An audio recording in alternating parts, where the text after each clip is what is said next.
નમસ્કાર દર્શક મિત્રો, આપણા મહેમાન કાર્યક્રમમાં આપ સર્વે દર્શક મિત્રોનું હાર્દિક સ્વાગત છે. દર્શક મિત્રો, આજે આપણને શિક્ષણ અને કવિતામાં જીવનની શોધ કરનાર કવિ રાકેશ હાંસલિયા ઉપસ્થિત છે. તેમણે તત્વ જે તરફ તું લઈ જશે અને ક્યારેક ઉત્તર પણ મળે એવા નામથી 3 કાવ્ય સંગ્રહો પણ લખેલા છે. તેઓ વ્યવસાયી શિક્ષક છે. નમસ્કાર સાહેબ. નમસ્તે સર, તમે શિક્ષણના છો અને ભણાવો છો વિદ્યાર્થીઓને અને લખો પણ છો. તો તમે એ જણાવો સૌપ્રથમ કે તમારી લખવાની શરૂઆત કેવી રીતે થઈ? શિક્ષણ થકી કવિતાની શરૂઆત થઈ કે કવિતા થકી શિક્ષણની શરૂઆત થઈ? આમ તો મારા લખવાની શરૂઆત માટે તમને કહું તો પહેલાં તો મારા લખવાની શરૂઆતના બીજ કેવી રીતે રોપાણા એની વાત કરું. હાજી. લગભગ હું 10મા ધોરણમાં હોઈશ ત્યારે પ્રવાસમાં અમદાવાદ જવાનું થયેલું. ત્યારે એક બુક સ્ટોર નજરે પડ્યો એટલે મને એમ થયું કે એકાદી કોઈ પુસ્તક ત્યાંથી ખરીદું. અને સદભાગ્યે ફૈઝ અહેમદ ફૈઝનું પુસ્તક પ્રકાશ પંડિતે સંપાદિત કરેલું અને રાજપાલ એન્ડ સન્સનું દિલ્હીનું પ્રકાશન, એટલે 10મા ધોરણમાં મને એ પુસ્તક શાયરીનું પુસ્તક હોવાને કારણે એક કુતૂહલ વશ મેં ખરીદેલું. અને પછી તો એની પાછળ એનું એક લિસ્ટ હતું. બરાબર. એમાંથી ધીરે ધીરે મને પુસ્તક ગમતા ગયા અને હું ઉર્દુ પુસ્તકો વાંચતો ગયો.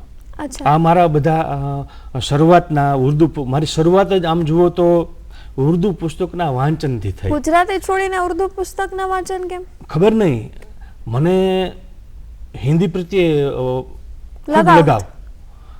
એનું કારણ મારા શિક્ષક હતા, હિન્દીના શિક્ષક.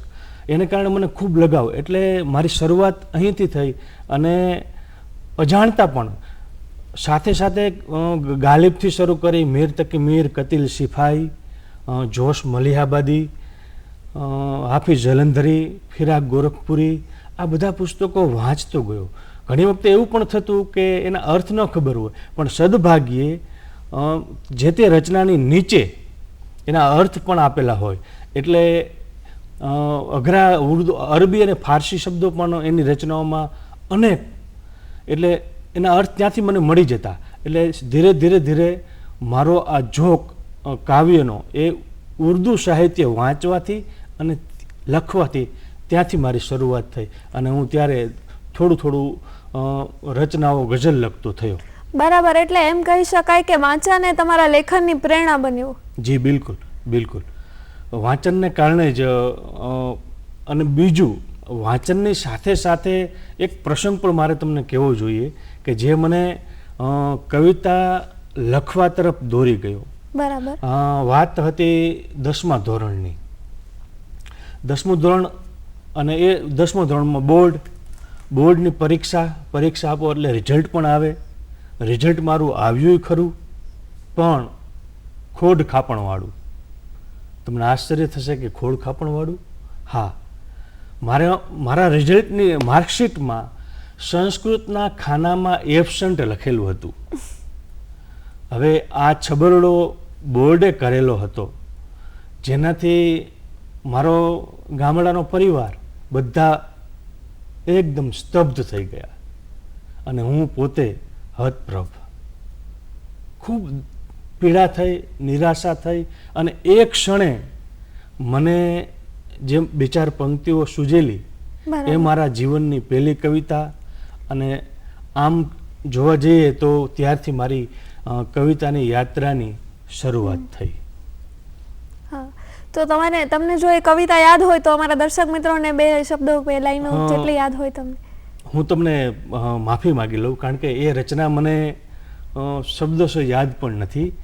અને કારણ કે 10મા ધોરણમાં એવું, ત્યારે એવી બુદ્ધિ પણ નહીં કે આ રચનાઓ જે કંઈ લખાય એને સાચવી લેવું જોઈએ. અચ્છા. એટલે આ મારી પહેલી રચના આમ જુઓ તો સચવાયેલી પણ નથી અને મારી સ્મૃતિમાં પણ નથી. અચ્છા સર, તમે શિક્ષક છો તો વિદ્યાર્થીઓને ભણાવો પણ છો જી. અને તમે સરકારી શાળામાં ભણાવો છો, એટલે ઘણા બધા સબ્જેક્ટ તમે એકસાથે વિદ્યાર્થીઓને બિલકુલ. ભણાવતા હોય, ત્યારે ગુજરાતી પણ ભણાવવાનો વારો આવે.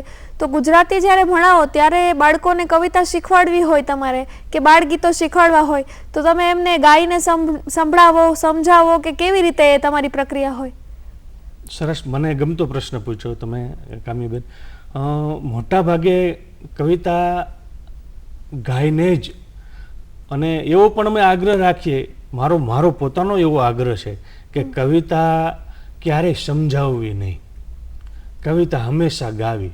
1 વખત 2 વખત 3 વખત વારંવાર ગાવાથી બાળકો પહેલાં તો એનો લય પકડશે અને એ લયના આનંદમાં તરબોળ થશે. બરાબર. પછી લય અને ધીરે ધીરે ભાવને કારણે અભિનયની સાથે કવિતાઓ રજૂ કરવાને કારણે જે પોતે અજાણ્યા શબ્દો છે એના અર્થને પણ પકડતા થશે. એટલે લયની સાથે સાથે એ ભાવને પણ આત્મસાત કરશે. એટલે મોટાભાગે જે ગેય પ્રકારની કવિતાઓ હોય છે એ ગાઈને જ શીખવાનો આગ્રહ રાખું છું. અને એ જાણીને તમને આશ્ચર્ય થશે બેન કે વારંવાર ગાવાથી બાળકોને કોઈ દિવસ કવિતા મને નથી સાંભળતું કે મેં ગોખાવી હોય. અચ્છા. વારંવાર ગાવાથી બાળકો એક સમય એવો આવે કે કવિતા કંઠસ્થ એની મેળે થઈ જતી હોય, એટલે એને જે કવિતા પાકો કરવાનો જે બોજ પડે એમાંથી એને મુક્તિ મળી જતી હોય છે. હા, એટલે એવા કોઈ વિદ્યાર્થી ખરા કે જેમને તમારી કવિતાઓમાંથી અથવા તમે જે અભિનય કરીને શીખવાડ્યું હોય એમાંથી કોઈ પ્રેરણા લીધી હોય અને પોતે પણ કવિતાઓ લખી હોય? બિલકુલ. મારી પાસે એક દીકરી ભણતી, એનું નામ હતું પલ્લવી. બરાબર. એ દીકરી પોતે પ્રતિભાશાળી, ખૂબ પ્રતિભાશાળી. અમારા સ્કૂલોના મોટાભાગના કાર્યક્રમનું સંચાલન, થોડીક સૂચનાઓ આપવાથી એ સહજ કરી લેતી અને સાથે સાથે એને કવિતામાં પણ રસ રુચિ. એટલે અમારી લાઇબ્રેરીમાંથી બાળગીતોના કાવ્યો એ પોતાના માટે ખાસ લેવડાવતી અને મારી પાસે પણ મંગાવડાવતી. અચ્છા. હવે એ દીકરીને આ કવિતામાં રસ, અને બીજું એ પોતે જે ગ્રામ્ય પરિવેશમાંથી આવે છે એટલે જે સ્થાનિક એના દાદીને એમની પાસેથી પણ ગાવાનો જુદા જુદા રાગ, જુદા જુદા લય એમને આત્મસાત. એટલે એ દીકરીએ સરસ મજાની કવિતાઓ રચી અને એક આખો સંગ્રહ થાય એટલી રચનાઓ તેમણે તૈયાર કરેલી. એટલે કેટલી ઉંમરમાં થયું? એ લગભગ એમની ઉંમર હશે 14 વર્ષની. 14 વર્ષમાં એક આખો સંગ્રહ થઈ શકે એટલી રચનાઓ. જી. તો કેટલી મોટી પ્રેરણા લઈ કહેવાય કે આટલી નાની ઉંમરમાં એને ખબર પણ ન હોય કે કવિતા એટલે શું, એ ઉંમરમાં એને આખો સંગ્રહ લખી નાખ્યો. બહુ સારી વાત કહેવાય. સર, વિદ્યાર્થીઓ સાથે તમે સતત રહો છો, એટલે મોટાભાગે કેવું હોય કે લેખન કાર્ય થતું હોય ત્યારે હંમેશા કોઈ ઘટના ઉપરથી કે જીવનના પ્રસંગો ઉપરથી થતું હોય, મોટાભાગે એવું થતું હોય. ઘણા લોકો આંતર સ્ફૂર્ણાથી પણ લખતા હોય અને ઘણી આજુબાજુની વાતાવરણમાંથી પણ લખાતું હોય. તો એવું ક્યારે એવી કોઈ ઘટના ખરા જીવનમાં કે વિદ્યાર્થીઓના જીવનમાં થયેલી કોઈ ઘટના ઉપરથી તમે કવિતા રચી હોય, અને જો એ કવિતા તમને યાદ હોય તો તમે અમારા દર્શક મિત્રોને એ કવિતા પણ સંભળાવો? એક સરસ મજાનો એક શેર છે, અને એ શેર મારે લખવાનું કારણ બન્યું. અમારે બાજુમાં એક વાદીની વસાહત, સરકારે તેમને મકાન આપ્યા એટલે એક વસાહત ઊભી થઈ. ત્યાં શરૂઆતમાં તો શાળા નહીં, કારણ કે સમય જતાં પછી ત્યાં શાળા પણ બની, પણ ત્યાં મારે રિલીવર તરીકે મારી શાળામાંથી એ સ્કૂલમાં વાદી વસાહત પ્રાથમિક શાળામાં જવાનું થતું. એ શાળા તંબુમાં ચાલે અને સરકારી શાળા એટલે તમામ પ્રકારના પુસ્તકો એ બાળકોને સરકારશ્રી તરફથી આપવામાં આવતા હોય, એટલે હું પુસ્તકો લઈ અને એ બાળકો માટે આપવા માટે શાળામાં ગયેલો. એટલે એ બધા બાળકો એક વાદી સમાજના બાળકો, એટલે એમની થેલી કે જેને આપણે દફતર કહીએ, મેલઘેલી થેલી, એ બધા લઈ અને બાળકો આવેલા. હવે એ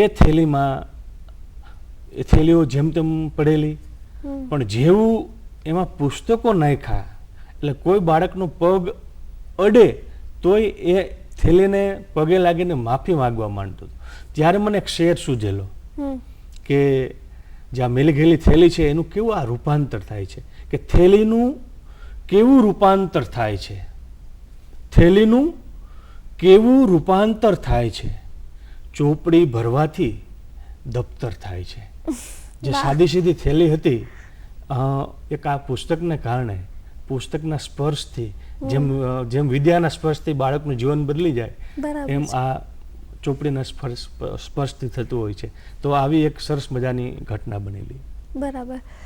ઘણીવાર કેવું થતું હોય છે કે આજકાલ વિદ્યાર્થીઓ ઉપર ભણતરનો બહુ જ બોજો હોય, એટલે એવું થતું હોય કે જીવનમાં ખરેખર જે એમને શીખવાનું છે એ ભણવામાં કે ચોપડિયા જ્ઞાનમાં એટલા બધા વ્યસ્ત થઈ જાય છે ને કે ખરેખર જે શીખવાનું છે, જે વાંચવાનું ખરેખર છે એ વાંચી નથી શકતા, એનાથી વંચિત થઈ જાય છે.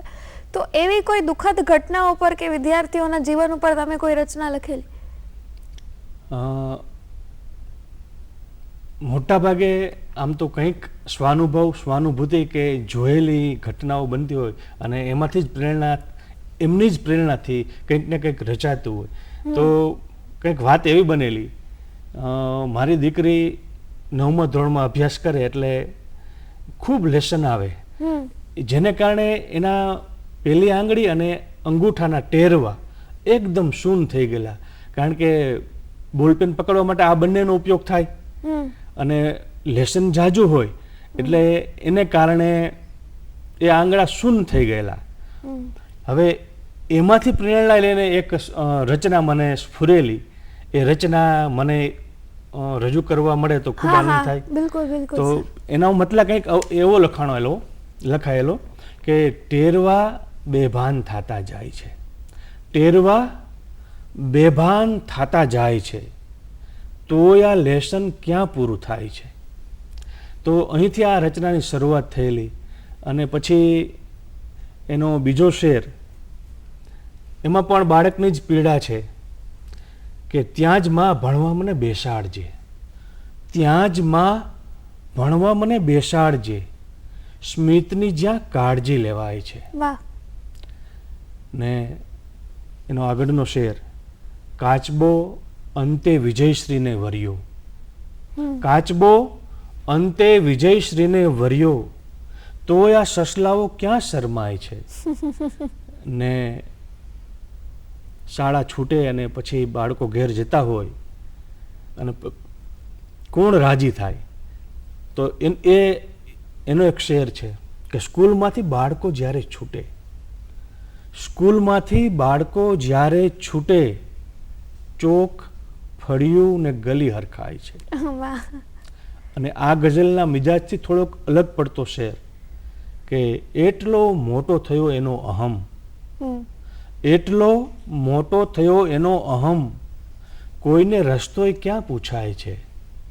ને અંતિમ શેર આ રચનાનો કે વિશ્વએ બે ધ્યાનનું આપ્યું બિરુદ, વિશ્વએ બે ધ્યાનનું આપ્યું બિરુદ, જેને પગરવ કીડીનો સંભળાય છે, ટેરવા બેભાન થતા જાય છે, તો આ લેસન ક્યાં પૂરું થાય છે. વાહ. કહેવાય છે ને કે લેખક અને કવિનો પ્રત્યેક અક્ષર એ તેમના અંતરનું જ પ્રતિબિંબ છે, એટલે શિક્ષક તરીકે તમારા અંતરનું જે પ્રતિબિંબ હતું એ આખું આ ગઝલમાં આવી ગયું. સર, તમે જે વિદ્યાર્થીઓ સાથે ભણો છો અને છતાં પણ એમને ભણાવો છો, કવિતાઓ લખો છો એક સાથે, આટલું બધું કર્યું અને એ છતાં પણ આજ સુધી તમારા 3 કાવ્ય સંગ્રહો પણ બહાર પ્રકાશિત થયા છે. તત્વ જે તરફ તું લઈ જશે અને હજી એક કાવ્ય સંગ્રહ છે. તો આ જે કાવ્ય સંગ્રહ હતા એમનું તમે જે નામ રાખ્યું છે, એ નામ તમે એમને જ કોઈ રચના પરથી લીધેલું કે કોઈ ખરેખર કોઈ ઘટના હતી જીવનમાં કે કોઈ પ્રસંગ હતો એના ઉપરથી તમારા કહેવાય ને કે હૃદયની નજીક હોય અને પછી એ નામ લખાયું હોય? જી, મારો માનસિક અને શાબ્દિક થોડાક આધ્યાત્મિક ઝોક ખરો. એટલે ઘણી બધી એવી પંક્તિઓ કે જે મારી રચનાઓની અંદર વણાયેલી હોય, કાં ઉલ્લા મિશ્રો હોય કે સાની મિશ્રો હોય. મોટાભાગે એવી જ પંક્તિઓ કે જે મારા સર્જનમાંથી જે પંક્તિઓ લઈ અને આ શીર્ષક પંક્તિઓ તરીકે મૂકેલી હોય. એમાં પહેલો સંગ્રહ તત્વને બાદ કરીએ તો બીજો સંગ્રહ કે જે તરફ તું લઈ જશે, એ પંક્તિ પણ મારા જ ગઝલના શેરની એક પંક્તિ છે કે જે તરફ તું મને લઈ જશે જીવવું ત્યાં ઉસૂલ થઈ જશે. એટલે આ પંક્તિ છે એ મારા ગઝલના એક શેરની જ પંક્તિ છે અને સાથે સાથે એ પંક્તિ પોતે એક અર્થ પણ ધરાવે છે કે જે તરફ તું લઈ જશે. અહીંયા ઈશ્વરને સંબોધીને વાત છે કે ઈશ્વર આપણને જે તરફ લઈ જશે ત્યાં જ જવાનું છે. બરાબર એ છે. કોઈ પણ મનુષ્ય હોય તો એ રીતે આ પંક્તિઓ આવેલી છે. બીજો સંગ્રહ છે મારો કે ક્યારેક ઉત્તર પણ મળે, એની પંક્તિ પણ એક ગઝલની જ પંક્તિનો ભાગ છે. એનો આખો શેર કંઈક આવો છે કે શક્ય છે ક્યારેક ઉત્તર પણ મળે, પત્ર એને પાઠવેલો રાખીએ. એ પત્ર પ્રિયજનને પણ હોઈ શકે, ઈશ્વરને પણ હોઈ શકે અને કોઈ આપણા પરિવારના કોઈ આપણા આપ્તજનને પણ હોઈ શકે. બરાબર છે. તો એ રીતે આ પંક્તિઓ જુદી જુદી આવેલી. કહેવાય કે ઈચ્છા હોય કે અનિચ્છા હોય આપણે તો એ તરફ જ જવાનું છે કે જ્યાં ઈશ્વર લઈ જશે. બરાબર છે. એ તો વાત સર મોટાભાગે એવું હોય છે કે કવિ કે લેખક હોય ને એમની રચનાઓમાં હંમેશા પ્રેમ તો ક્યાંક ને ક્યાંક હોય જ. અને પ્રેમ એ આજકાલનો પણ ગમતો વિષય છે અને સદીઓ પહેલા પણ ગમતો વિષય હતો અને દરેક કવિ ને લેખકની રચનાઓમાં પ્રેમ ક્યાંક ને ક્યાંક આવે. તો પ્રેમ વિષય ઉપર તમારું શું કહેવું છે અને એના ઉપર તમે કોઈ રચના લખેલી? હા, હું, તમે અને બધા ક્યાંક ને ક્યાંક બધા જ પ્રેમ ઝંખીએ છીએ. કોઈ માતા પાસેથી, બરાબર, બાળકો પાસેથી, ભાઈ પાસેથી, બહેન પાસેથી, કે આપણું કોઈ ગમતું પાત્ર હોય તેની પાસેથી. તો હા, એવી રચનાઓ પણ લખાયેલી. હું તમને પહેલા એક શેર કહું અને પછી એક પ્રેમ વિષયક રચનાની વાત કરું. એક શેર છે, વેદ તો હાથ વગા નથી રાકેશ. પ્રેમને કઈ ઊંચાઈએ લઈ જઈ શકીએ કે વેદ તો હાથ વગા નથી રાકેશ, પ્રેમ પત્રો વાંચવા પડશે હવે. હવે પ્રેમની જ વાત નીકળી છે તો એક પ્રેમ વિષયક રચના છે, એ પણ તમને સંભળાવું. હું જો બોલું ધૂળ ધાણી થાય છે, હું જો બોલું ધૂળ ધાણી થાય છે, એના શબ્દો વેદવાણી થાય છે ને વાત એની સાંભળે સૌ ધ્યાનથી. વાત એની સાંભળે સૌ ધ્યાનથી, હું કહું તો રામ કહાણી થાય છે ને મારા પગલા સાથ ના આપે મને, મારા પગલા સાથ ના આપે મને ને એના હર પગલે ઉજાણી થાય છે ને હું જો આપું તો સખાવતમાં ખપે, હું જો આપું તો સખાવતમાં ખપે, એ કંઈ આપે તો લાહણી થાય છે. ને અંતિમ શેર કે કેશ ગૂંથે ઓટલે બેસીને એ, કેશ ગૂંથે ઓટલે બેસીને એ, ગામ આખું પાણી પાણી થાય છે. હું જો બોલું ધૂળ ધાણી થાય છે, એના શબ્દો વેદવાણી થાય છે. સર બહુ સરસ લાઈન છે કે હું જે બોલું એ વાળી. આ કવિતા છે તમે ભલે આપણે પ્રિયજનને કે એને સંબોધન કરીને કરો, પણ આ કવિતામાં ઈશ્વરને સંબોધન કરી શકીએ, આપણે કોઈને પણ સંબોધન કરી શકીએ. તમને શું લાગે છે આજકાલનું જે યુવાન લોકો છે, એ યુથ જનરેશન છે, એ ખરેખર પ્રેમને સમજે છે ખરા કે ચલો એમને જ લખે છે કાંઈ પણ પ્રેમ ઉપર અને પછી પ્રેમની સાબિતી આપવા કાંઈ પણ કરે પણ છે? ના, એવું નથી કે સમજતા નથી, બધા સમજે છે, પણ પ્રેમ બાબતે જે ધીરતા, ગંભીરતા, એ થોડોક આ ઝડપી યુગ છે એને કારણે એમાં ઘટી ગયું છે. પણ એવું નથી, કારણ કે દરેકની અંદર ઈશ્વરે પ્રેમ તત્વ તો આપેલું જ છે અને જુદી જુદી રીતે અભિવ્યક્ત થતું જ હોય. એ જૂના પ્રેમીઓ હોય કે આજના, એ જૂની માતાઓ હોય કે આજની, એ પ્રેમ તત્વ છે એ તો સમયાંતરે ઉજાગર થવાનું છે. હા, એને અભિવ્યક્ત થવામાં થોડુંક છીછરાપણું પણ આવી ગયેલું હોય અત્યારે એવું લાગે, કારણ કે સમય છે થોડોક ઝડપી સમય છે, એના કારણે આવું બનતું હોય છે. સર, અંતે તમે અમારા દર્શક મિત્રો છે એમને, વિદ્યાર્થીઓ જેમને કવિતાઓ લખવી છે, શિક્ષકો જેમને કવિતાઓ ભણાવવી છે તમારી રીતે, જેમ તમે કીધું અભિનય કરીને ભણાવીએ છીએ, અને તમામ દર્શક મિત્રો કે જેઓ લેખનમાં આગળ વધવા માંગે છે, તેમને કોઈ સંદેશો આપવા માંગશો? જો મારે બાળકોને સંદેશો આપવો હોય તો બાળકોને કવિતા ગાવાનું શીખવીએ, કવિતા પ્રત્યે એને કવિતાને પ્રેમ કરતા કરીએ તો બાળકોને આપમેળે સહજતાથી એ કવિતા તરફ વળશે. કારણ કે એ કવિતાની જે લયની ભાવની મીઠાશ જ એવી હોય તો એને કુદરતી એ તરફ વાળે. અને બીજા યુવાન મિત્રોને જો ખરેખર કવિતા લખવી હોય તો એને પહેલાં તો ગુજરાતી સાહિત્યની ઉત્તમ કવિતાઓ છે એને પૂરેપૂરી નિષ્ઠાથી વાંચવી જોઈએ, અને એને એના ઊંડાણમાં ઉતરવું જોઈએ. એનું છંદ, ગઝલ હોય તો એના છંદ, સોનેટ હોય તો એના છંદ, ગીત હોય તો એના જુદા જુદા લય, એને આત્મસાત કરવા જોઈએ. અને સાથે સાથે એ કવિતાનો વારંવાર મહાવરો કરવો જોઈએ. અને ઓછું ભલે લખાય પણ આછું ન લખાય એની ખાસ કાળજી લેવી જોઈએ. કારણ કે અત્યારે મોટાભાગે બને છે એવું, લખાય છે ઘણું પણ એમાં સત્વવાળું એટલું ઓછું હોય છે. એટલે સાધના કરીને જો લખે તો એક ઊંચાઈ મળી શકે. કારણ કે મને સાંભળે છે, જ્યારે હું છંદ શીખતો ત્યારે ગુજરાતના મોટા ભાગના જે કવિતાના સામયિકો છે એના દરેકે દરેક કવિતાની પંક્તિનો છંદ મેળવતો. એટલે જો એ તપ કે સાધના કરવાની પૂર્વ શરત હોય, તૈયારી હોય તો કવિતા ચોક્કસ લખાય. કારણ કે